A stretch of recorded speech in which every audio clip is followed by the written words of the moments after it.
it's a little difficult to say much about the specific meeting simply because it is secret. As they say, it's private, but I don't think there's much difference in the word. Um, but let there be no doubt about it that the Bilderberg group is a formation that was specifically designed around the joining of European and what's called the Atlantic Treaty, European and the United States interests. It is essentially a globalist organization. Everything that Bilderberg has done has been done to promote a global government. And so we have to view Bilderberg in that context. I think it's instructive to note that it preceded the Trilateral Commission and the Council on Foreign Relations, and there are sister organizations to those American globalist organizations in both Britain and Europe, particularly German. There's a German Council on Foreign Relations, and all of these organizations, David, are interrelated. It isn't that these organizations controls the other. It is like a cross-fertilization of the same types of people, though we're talking about thousands now of globalist leaders around the globe who have come on to this organization. Bilderberg was started in about 1954. The principals were Joseph Redinger, who was a representative of the Vatican, Polish representative of the Vatican, David Rockefeller, and the CIA in the United States was initially involved in funding. And that isn't true anymore. The funding essentially comes from private sources. There's a tremendous amount of wealth in the people that have become involved in Bilderberg. The host country, however, does foot a tremendous bill involved in hosting Bilderberg because of the special security measures. They want to make sure that they keep everyone out. And now that we have anti-globalist protesters regularly trying to find out about Bilderberg and photographing people. I mean, they arrive in darkened windows, limousines to keep their presence private. The expense of this conference is tremendous, not to mention the fact that the hotels have to basically kick out all the other guests in order to keep anyone from eavesdropping on what's going on in Bilderberg. You know, you get a published list of attendees probably a year after the fact. We don't know who's attending this year, but Henry Kissinger in the United States, our top globalist leader, I mean, David Rockefeller is still alive, the one who began it all. But Henry Kissinger has continued to rise as one of the highest leaders in globalism and running the affairs of other countries. He's surely going to be there. You normally have foreign ministers of most other countries. One of the big topics, I believe, and I will try to dispute what I think is the topic of creating World War III. I think that's more hype than from insider information. But I can tell you one of the top topics this year has to be how to maneuver around the referendum that conservative governments keep promising, Labour governments keep promising the British people. They keep postponing it. It's now promised to 2017 in Europe, but the issue of countries leaving the European Union is very, very important to the globalists. They don't want any of this to happen. I don't believe Britain will be allowed to leave the Union. They are continuing to postpone it to make sure that they have enough votes to keep the EU in the Union. And even if it leaves the Union, Britain is talking about doing a Norway-style membership in the EU, where there's a non-member which essentially voluntarily agrees to abide by most of the things of the EU.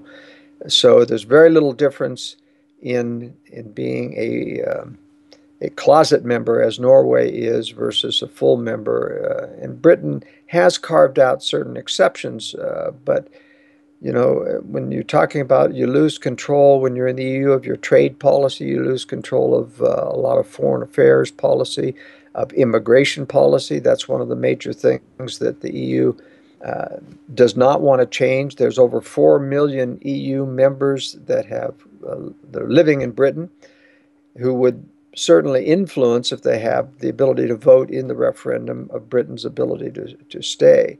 But there's a whole plethora of legal binding agreements that anything from how people view free speech and schooling and education and health laws and things that are involved in being a member of the EU. And the British UK Independent Party under Nigel Farage is right in trying to get them out of the EU, just as the U.S. has been trying for years, or U.S. conservatives, to get out of the United Nations. I don't think it's going to happen, but that's going to be one of the major topics, is how to prepare the ground to make sure that that referendum either doesn't happen or that it goes in favor of the EU. So Joel, explain something to me, because I'm probably a little bit misguided, but my understanding is the Anglo-American Corporation is an extension of the old British Empire, and this ties into the Zionist movement. The British set up Israel in the 50s. That was one of the agreements post Second World War. We've discussed this before. The Brits and the Americans were funding the Nazi Party in the 30s to put us through the Second World War. So even though the British aren't part of the European Union, they seem to be very much part of the decision-making process. And of course, if I follow the money, it leads it back to the banks, and one of their hubs is the City of London. So where does England and Britain actually fit in with Bilderberg, etc.? Well, the British government really was the hub of globalism when it began, and the U.S. was kind of an emerging partner with it. After World War II, that all changed. When monetary power went to the United Nations, Britain was almost bankrupt. So when you follow the money shifted power to the United States, and that's where it remains today. And so the United States faction of the globalist, David Rockefeller and others, have a superior position financially, because they end up having to pay for things and to implement the policy. But still, the City of London is where a good portion of the meetings take place. Let me just be very frank with you, David, that ultimately, when the Vatican is involved, the Jewish Zionist movement. Now, I'm not talking about religious Zionism. We're talking about the hijacked form of Zionism, which is akin to globalism, which became Marxist in orientation when the independence of Israel came about in 1948. The Labor Party in Israel essentially was a Marxist party, and everything was controlled by the Histadrut, not free markets at all. But it's very much integrated. Israel's very much integrated into the global control system, and both for its own protection as well as operating as kind of a black ops master for and in behalf of globalism, as it comes down through the CIA to the Mossad for special operations. But the British still hold regular meetings in the City of London discussing policy and giving directions. I think it's important to understand, David, that the Bilderberg meeting does not make policy or directions. And this is my key contribution to this controversy about the Bilderberg. I believe it's more of a leadership conference. There is no votes on policy. There is no policy paper that comes out of Bilderberg. It is where I think, in fact, there's a pre-meeting to Bilderberg that takes place at least 3 months in advance, One year we found out that it happened in uh, in the Aspen Institute, which is another globalist think tank organization in the United States. 2 years ago, it happened in the city of London, where the pre-Bilderberg meeting was happening. This is where the top globalist leaders decide what they're going to discuss, who's going to make the presentations at Bilderberg, and essentially they're propagandizing their own fellow globalists about what the direction is that they're going to happen. So it doesn't need to take a vote. Most of the people that attend there are already on board, have been for many years. And remember, the Bilderberg is ostensibly limited to about 130 people per year. But in fact, I believe the true number of attendees is in excess of 300 when you count up the number of cars and the number of people coming. In other words, 130 allow themselves to be publicly listed as attendees, but there are many secret attendees in Bilderberg because of the bad press that they get for being part of a secret globalist organization. A lot of people don't want to be known for having attended Bilderberg. But in fact, Gerald Ford was a regular attendee before he ascended to become president or vice president and then president of the United States. And Rick Perry, governor of California, governor of Texas, attended before he became a presidential candidate. Marco Rubio's become a globalist. Jeb Bush has denied, even though his flight to Europe coincides with the Bilderberg meeting, has denied that he's attending. I think he is attending. I think he's an anointed future globalist leader, though I don't think it's at all clear that because of the Bush name that he'll be able to be elected as president. So I think there is a vetting process of bringing new blood into the globalist community that happens at Bilderberg each year to see how they react to what's being discussed, to see if they're going to be suitable to the agenda. But it clearly isn't a money-only agenda. It's not just about money is important for control of a worldwide organization, but these people are generally the most wealthy people in the world anyway. So, and they already have control over much of their own destiny. A lot of industrialists, a lot of big business people there. They actually outnumber the bankers that are there. The banking community is a very controlled community internationally by the Federal Reserve, which is the top central bank in the world. The European Central Bank is subservient to that because all money, essentially for bailouts, has to come from the Fed through secret money creation. That's interesting, Joel. Can you just go Yes. over that? So the Fed is the Fed top of the banking tree, for want of a better term. It is. It used to be that the Bank of England was. And but as I say, after World War II, Britain was nearly bankrupt and had to be bailed out by the U.S. And the U.S., because of Bretton Woods Agreement, became the top currency because of gold, not just gold backing, but gold redeemability. People have to understand that everybody claims to have a little gold backing, but it isn't true backing if you can't redeem currency they print in a specific amount of gold. They did that at Bretton Woods with the dollar, and that's why the dollar became so powerful. That didn't end until 1976 when Nixon took the U.S. off the gold standard because of steady outflow of gold to France in particular, who was seeing high U.S. inflation and was choosing to redeem dollars in gold. The U.S. had to close the gold window to stop all the gold from leaving. So they ultimately gave up on their gold redeemability, but still the U.S. had become such a large dollar-denominated economy in the world that it still dominates. It's hard to undo what people have invested their money and their resources in for hundreds of years now, to undo and say it's worthless. It isn't worthless because, I mean, it's worthless as a fiat currency, but it's not worthless in the sense that it's the largest currency, and therefore the Fed has the largest ability to inflate secretly without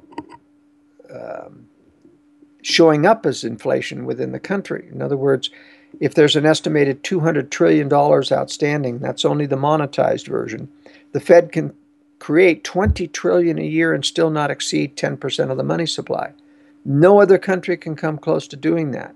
And that's why the Fed has this power to dictate economic and monetary policy. Though they don't try to dictate, they try to use consensus because, there's a lot of egos around the world about people thinking that they're still sovereign countries. I think sovereignty is very much of a myth. Globalist control is very effective around the world, but it hasn't been formalized, and that's why I think they do intend to formalize it someday with the Third World War.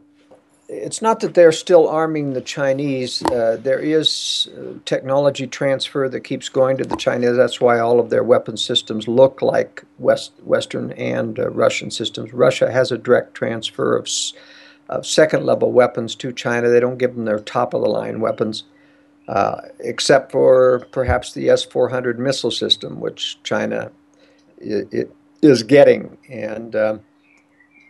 But the U.S. does send surreptitiously certain weapons systems to China via Israel. Israel's allowed to have a military trade relationship with China, which should not be allowed, obviously. China is a future enemy of the West. But certainly at Bilderberg, the Ukraine crisis will be discussed. A lot of people think that is going to lead to World War III.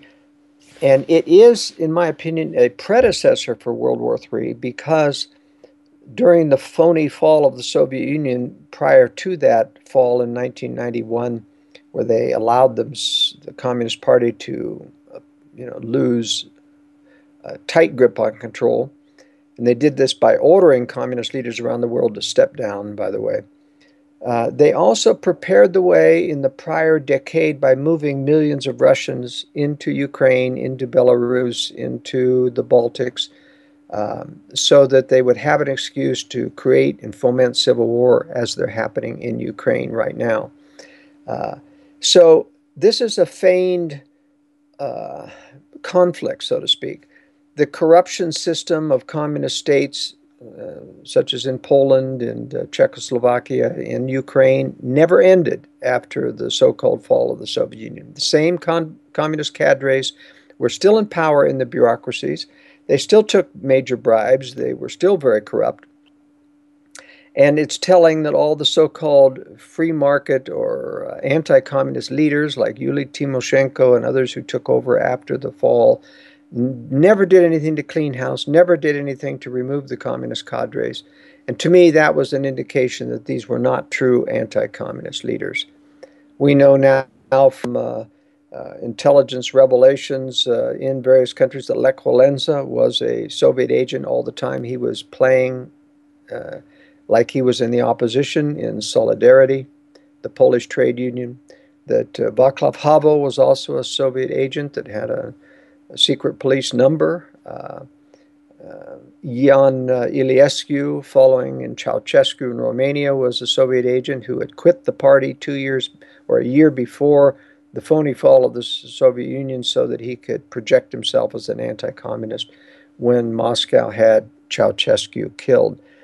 And the contrary to a lot of propaganda among anti-globalists in the West who think that Russia is kind of the hero that is standing up against globalism, the Ukraine coup of February 2013 was not, in fact, a pro-Western coup. It was masquerading as a pro-Western coup, but the leaders of the so-called opposition were put into power by the Russian forces because the Russians did order the Berkut, the riot police, to go back to their barracks and let the opposition win. Only the Russians could have ordered the Berkut back to the barracks. So this was a phony pro-Western coup. And sure enough, Poroshenko and other leaders in Ukraine are sabotaging the war against Russia to let Russia win. They have let neo-Nazi parties into the Ukraine political landscape. And there are no true neo-Nazi original, legitimate, free from starting from on their own. All neo-Nazi parties are government operations to make the right wing look bad. And they create them, they give them the money, they manage them, and when you let a right-wing party into your ruling government, you're part of the problem of trying to disparage the pro-Western free democratic image and plays into the Russian hands. So the mere fact, though, that David, that the Russians are doing a stealth invasion, there will be no open invasion, uh, means that they don't want to force the West hand to confront them openly, which would perhaps cause World War III. The fact that the US and NATO are only involved in token sanctions against Russia, nothing major. They're not stopping oil or gas deliveries from Russia. They're not stopping rocket motor purchases from Russia.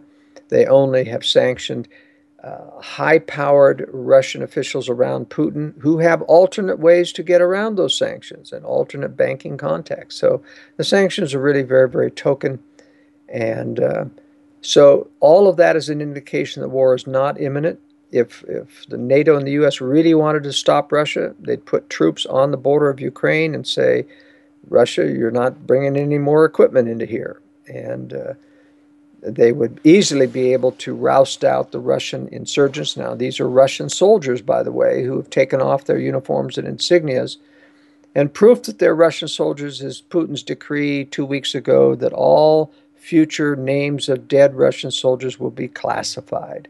And that means that there's a new offensive in Ukraine that's coming to the fore, and that proof of Russian involvement would be the death of Russian soldiers announced back home. And so to preclude that kind of proof, he's making sure that no one's allowed to tell if any Russian soldier dies. And by the way, Ukraine is the only conflict that Russia's involved in right now where deaths could occur.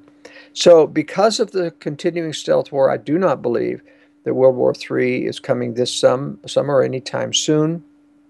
I think they'll continue to posture just as they did years in advance of the Nazi invasion of Europe. They continued to deny that anything was going on. They continued to pacify Hitler as he gobbled up more land, and that's what's going to happen to Putin. Putin's got to get troops into the Baltic states, and that has yet to come. He's going to have social unrest in Belarus and near Poland so that he can have troops on the border. Only when you get troops completely surrounding Europe, halfway into some of the former Soviet states, will I think we get close to war. But ultimately, war will be decided by what's going on in China in the East. The U.S. claims that they're taking a strong stand against Chinese construction as they build their string of pearl bases. String of pearls means that a major land-based country like China needs to have hundreds of outposts, bases for refueling, landing strips, resupply of maritime shipping, and aircraft so that they can project power into the vast Pacific. And China's only beginning to build those bases now in the Spratly Islands, as well as other places surrounding the major shipping lanes in the South China Sea. So I see war really is a long way off, even though you will expect China to continue to rattle its saber, threaten and cajole, and effectively at times, even down American aircraft, as they did down surveillance aircraft several years earlier. The U.S. did nothing, will continue to do nothing until it's too late, and then they'll really warn that China's a real enemy, but they'll continue to let it happen. Now remember, as I've said in a previous interview with you, I think that North Korea is being preserved as the trigger event for World War III. I don't think it will be Ukraine. Because only the North Korean attack on South Korea is sufficiently a problem for the U.S. with its 13,000 combat troops there, that the U.S. would have to maybe use tactical nuclear weapons to stop the overwhelming numbers of nearly 2 million troops that North Korea has on the border to stop that kind of invasion. And that would give China and Russia an excuse to also nuke the U.S. if the U.S. started the use of tactical nuclear weapons. So all of that's a fair amount off. All of the modern weapon systems that Russia and China are building is scheduled to come online no earlier than 2020, 21, 22, and 23. So I think it's the early part of the next decade when the threat of war becomes real. Okay, so clearly, when Bilderberg gets together, they don't have representation from either China nor Russia. Is that correct? Uh, that's generally true, but I have heard that there are certain people, some involved with Russian China or close to Russian China that they invite. There is a lot of rumor that the globalists, i.e., the Bilderberg and other organizations, control Russia and China, and that is simply not true. There's a difference between building up these enemies for strategic purposes of creating a future war, which will force the world into a major militarized global government. There's a difference between that and actually controlling those countries, which I don't find evidence of. And I don't believe that Russia and China would agree that they are controlled by the globalists, though they will take the money. As Lenin said, they'll happy to provide the rope that the West hangs themselves with.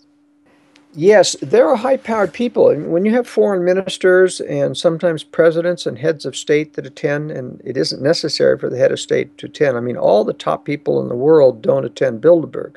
It's kind of a rotating thing, but which tells you that they aren't all making the final decisions about anything at Bilderberg. Otherwise, the top people would be there.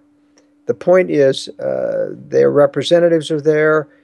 They want to know what the globalist leaders who meet behind the scenes before Bilderberger are informing the rest about what the strategy is going to be.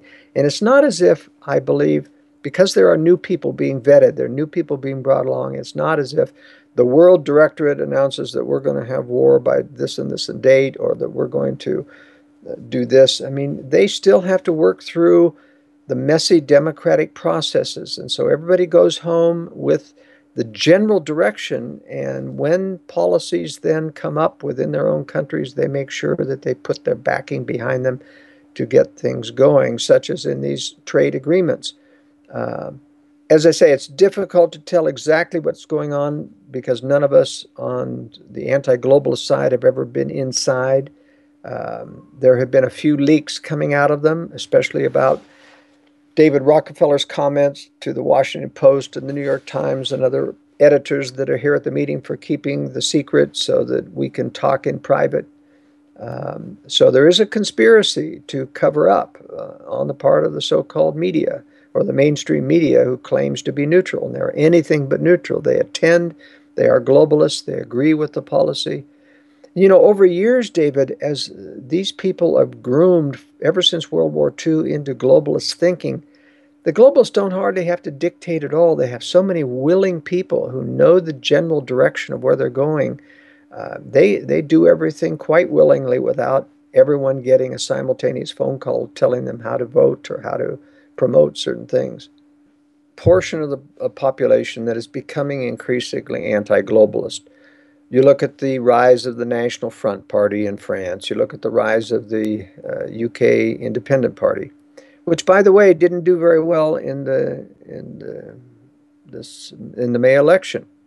It ended up being a real, a bust, and part of that, and Cameron wins a majority, which was unexpected, and part of that was because there was a major propaganda campaign about how horrible things are going to be if Labor wins or if they're split the vote, and so they played the same thing they do in the United States of saying, you can't vote for a third party. You can't vote for someone but the major party. Otherwise, the whole world's going to come down. And they use that fear tactic to get people to vote the establishment line. So Cameron has a new lease on life. He has promised, as part of the election, to hold a referendum on the EU in 2017. It's always laughable. As a UK member yourself, how many times have the leaders promised a referendum and they never give it. They never. Why not now? If you're going to have a referendum, why not now? Why 2017? It's because they have years then to maneuver the public and other crises where they can put it off and put it off. I don't think we're ever going to see this referendum unless it's a slam dunk sure thing. And hopefully for the establishment, they think the fact that the UK Independent Party did not win. I don't think they won any seats in the Parliament. Is that correct? I think they got one. Um, that's right, but they didn't get one for.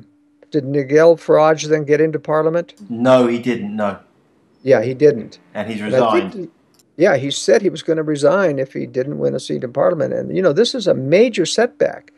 It had to be, and I would suspect there had to be some vote manipulation in order to have the UK Independent Party, which was rising so fast in the polls, to virtually fail, to get that other seat. Well, that's right. There was a big push, wasn't there, to say that the Tories positioned themselves as UKIP, and went that far right in their conversation and the dialogue running up to the election. And it was viewed that if you were going to vote UKIP, that the worry was that Labour would get in. And That's that's exactly what they used. that's exactly right. So very clever, very, very clever. I spoke to Tony Gosling and we went into this politics discussion where Tony believes that if you vote left or right, you actually make a difference. Now, I'd like to ask you, Joel. My position is that the politics is part of the system. So, as an example, you get Margaret Thatcher, and then you get Tony Blair. Now, they were pretty much the same beast, and they both, one worked with Reagan and the other worked with Bush, and we got pretty much exactly the same outcome, even though the dialect moving into the election was very different. So Tony said I was being lazy, not wanting to engage with the system at the voting level, whilst I believe that we need a change of the entire system. It's not just about changing the various colours within the system. I don't know, am I do you feel that I'm possibly being a bit too pessimistic? Or is there a light at the end of the tunnel within the current system that we all live with? No, there is no light in the tunnel in the current system. All of the major parties are controlled. Now, that doesn't mean that all of the major players within the parties see that control or understand. The control is mainly at the leadership at the top. Margaret Thatcher, for example, shockingly gave away Hong Kong because of this treaty that it should go back to China. She didn't have to do that. She could have declared, because of international violations of international law, and human rights, that treaty was null and void, and for the good of democracy, that Hong Kong continued to become free. But she was clearly under the globalist agenda, when she went that way at the end of her term.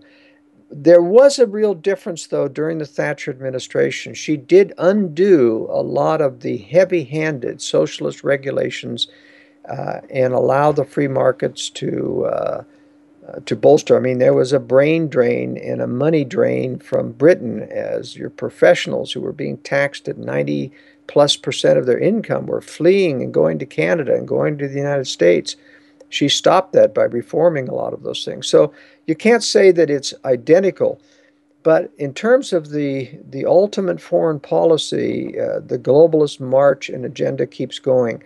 The globalists have a smart kind of socialism. They really believe in making sure that people have enough freedom to keep the money flowing into government coffers. Socialism wants to try to tamp down and state control things, which doesn't work, dries up the money supply, dries up people's incentives. And so the socialists, under it's kind of Fabian socialism, which was developed in Britain, you still own it, but we control it, we tax it, and we multiply your incentives on behalf of the welfare state. One of the biggest contention items, of course, in the EU treaty is that the EU, or that Britain, must supply welfare benefits for immigrants from the EU that come into Britain, of which that's a magnet for immigration, especially Muslim immigration. There's over 4 million of them in Britain now. Um, and that's something that is a real burden on Britain. It's a burden everywhere. And I don't think that the EU is going to allow that to be changed because they want people dependent on government. It builds the voting base for those that will vote for more benefits once they get hooked on that. It's an age-old proposition that, but this is my major point that I want to put across in this interview is that the globalists are very powerful, whether they meet at Bilderberg or the Council on Foreign Relations, the German Council on Foreign Relations, the Royal Institute for International Affairs, which is the British version of the Council on Foreign Relations. Globalists are big, they're powerful, they have money, and they are not going to take no for an answer. They still have to work through the democratic process. They have to manipulate it if necessary. But we are living through and seeing this manipulation in your recent election here. In the, the anti-EU parties got the most votes into the EU Parliament, but they don't have any power. They still aren't in control of the majority, even though they won a majority of the electoral new seats. They still aren't in majority control of the European Commission. Donald Tusk, or European Council, is not in favor of Britain changing the EU treaty, which is a discussion in Bilderberg, how to stop that momentum. But you can bet that at Bilderberg this year in Austria, they're going to discuss all the hot topics. They're going to basically give position papers that tell the general direction. They don't have to have it specifically laid out. All their minions need to know at the meeting is there's the general direction. We'll take it from here, and they do. Rule by expert is what it is. They view themselves as the experts. We know, and we've got to manipulate the dumb voters who don't know. And it's a very sophisticated process that's very much involved in controlling the media, and they do that not only by the people who are the major shareholders and controllers and board members that control the media. There's 5 or 6 corporations in the United States that control all the major media, and they determine who those editors are. And they pick predictable people. They do give them marching orders from time to time, but often they know exactly what direction they were hired because they're believers in that direction. And so very little do we have the kind of whistleblowers we used to have in the 30s, 40s, and 50s about someone complaining about someone from up above giving them control issues or orders. They don't have to order much around anymore. They've got so many people planted in high places in Parliament, in the U.S. Congress. They just have to hint at the direction they're going, and they go that direction. So I am not optimistic. I think only by overthrowing the major establishment system with third parties. And even when you do that, they end up controlling the new third party. I was involved in Latin America, where the new emerging party in El Salvador came about, the Arena Party, and they were, true libertarian, liberty-oriented parties are always short on money. The establishment doesn't give big bucks for those types of liberty movements. And so when they're hurting for money, sure enough, there's somebody coming in with big bucks willing to fund the party if they make certain or certain changes, and that's how they get compromised. Well, certainly the activities of Bohemian Grove in the United States, this north of San Francisco, is proof that there is occultic symbolism, rituals that occur. Not all of the globalists are involved with that. I would say only maybe 10% of the highest leadership are involved. But ultimately, at the very top, I am absolutely convinced that there is a revelatory direction from satanic forces. And I say this because I believe not only there's a God exists, but there's an anti-God, Satan, that exists. And has significant power in this earth to promise certain immunity and benefits that keep people coming his way. But there's no other way, David, to explain, no other way, how you could start a globalist process envisioning 3 world wars to bring to pass globalism 150 years ago and expect it to march forward. No single evil individual could do that. It has to be a continual revelatory system to have the continuity, the generational effect. I mean, no mafia chieftain can stay in power through his designated favorite people over, 20 years. You lose it. This has been going on for decades and centuries, and there's only one way to explain that, and there's a revelatory hand that keeps guiding it. Besides, not including the fact that you create world wars in which these wealthy people stand to lose a great deal, if not a lot of their own power. Nobody, no human being with money would back such a system, targeting their own assets, their own country, unless they're directed to do so by higher powers that are promising them immunity and ultimately that they'll come on top. And I don't think those promises can be fulfilled in the ultimate sense, but that's how the system works. Wars happen and economies crashes, but in fact, when you look at the specific actions that lead up to war, you see the hand of conspiracy. I mean, look at World War II and the invasion or attack of Japan on Pearl Harbor. We find out now, 50 years later, that the Roosevelt administration had an 8-point plan to provoke Japan into attacking Pearl Harbor because they wanted to get Americans to overcome their America First policy and isolationism and get into the war. They provoked Japan. They cut off oil supplies. They cut off steel shipments to Japan. They forced Japan's hand to strike out in order to get back oil, which is what they did when they attacked all the British possessions in Malaysia and Singapore and other places, and the rubber and the other critical materials. And that's why the Roosevelt administration had cracked the code on the Japanese fleet. They knew exactly when Pearl Harbor was coming. They failed to warn. They had the radar shut down for maintenance so they couldn't see the planes coming in. I mean, this was a conspiracy. Those are facts. Those are not crazy ramblings. These are all documentable facts. And I can present even more facts about the JFK assassination by our own government, about 9/11 as a government operation to create the phony war on terror. I mean, as long as you stay in the generalities, you can take cheap shots and say conspiracy theories are crazy. But when you get into the details, the specifics, they come out the loser. My publication is the World Affairs Brief, and it's at my website, worldaffairsbrief.com, preceded with www. People can get a free sample issue of what I write by emailing me at editor@worldaffairsbrief.com. Be happy to respond.